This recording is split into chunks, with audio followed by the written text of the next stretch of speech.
ಎಲ್ಲರಿಗೂ ನಮಸ್ಕಾರ. ರಸಸ್ವಾದ ಚಾನಲ್ಗೆ ಸ್ವಾಗತ. ಇವತ್ತೊಂದು ಒಳ್ಳೆ ವೆಜ್ ಕುರ್ಮಾ ಮಾಡೋದು ಹೇಗೆ ಅಂತ ನೋಡೋಣ. ಮೊದಲಿಗೆ ಕುಕ್ಕರಲ್ಲಿ ನಾನಿಲ್ಲಿ ಕಸೂರಿ ಮೇಥಿ, ಒಂದೇ ಒಂದು ಪಲಾವ್ ಎಲೆ ಮತ್ತು ನಿಮ್ಗೆ ಇಷ್ಟವಾದಂಥ ತರಕಾರಿಗಳನ್ನೆಲ್ಲ ತೊಗೋಬೋದು.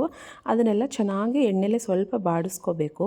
ಅದಾದಮೇಲೆ ಮಸಾಲೆಗೆ ನಾನಿಲ್ಲಿ ಈರುಳ್ಳಿ, ಬೆಳ್ಳುಳ್ಳಿ, ಶುಂಠಿ, ಎರಡೆರಡು ಹಸಿಮೆಣಸಿನ್ಕಾಯಿ, ಆಮೇಲೆ ಸ್ವಲ್ಪ ಒಂದು 2-3 ಪೀಸಷ್ಟು ಕ್ಯಾಪ್ಸಿಕಮ್, ಅದೊಂಥರ ಒಳ್ಳೆ ಫ್ಲೇವರ್ ಕೊಡುತ್ತೆ.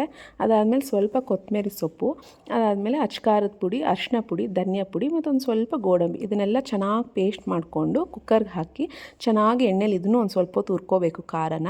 ಅದಾದಮೇಲೆ ಎಷ್ಟು ನೀರು ಬೇಕೋ ಅಷ್ಟು ಆ್ಯಡ್ ಮಾಡಿಕೊಂಡು ಉಪ್ಪು ಹಾಕ್ಕೊಂಡು ಫ್ರೆಶ್ ಹಾಲಿನ ಕೆನೆ ಹಾಕೋತಾ ಇದ್ದೀನಿ ನಾನಿಲ್ಲಿ. ಅದಾದಮೇಲೆ ನಾವು ಒಂದೇ ಒಂದು ವಿಷಲ್ ಸಾಕು. ಆಚೆ ಕಡೆ ಸಹ ಬೇಯಿಸ್ಕೋಬೋದು, ಇಲ್ಲಾಂದರೆ ಜಸ್ಟ್ ಒಂದೇ ಒಂದು ವಿಷಲ್ ಹೊಡ್ಸ್ಕೊಂಡ್ರೆ ವೆಜ್ ಕುರ್ಮಾ ರೆಡಿ ಆಗುತ್ತೆ. ತುಂಬಾ ಟೇಸ್ಟಿಯಾಗಿರುತ್ತೆ. ಪೂರಿ, ಚಪಾತಿ, ಅನ್ನದ ಜೊತೆಗೆಲ್ಲ ತುಂಬಾ ಚೆನ್ನಾಗಿರುತ್ತೆ. ಎಲ್ಲರೂ ಟ್ರೈ ಮಾಡಿ. Thank you for watching.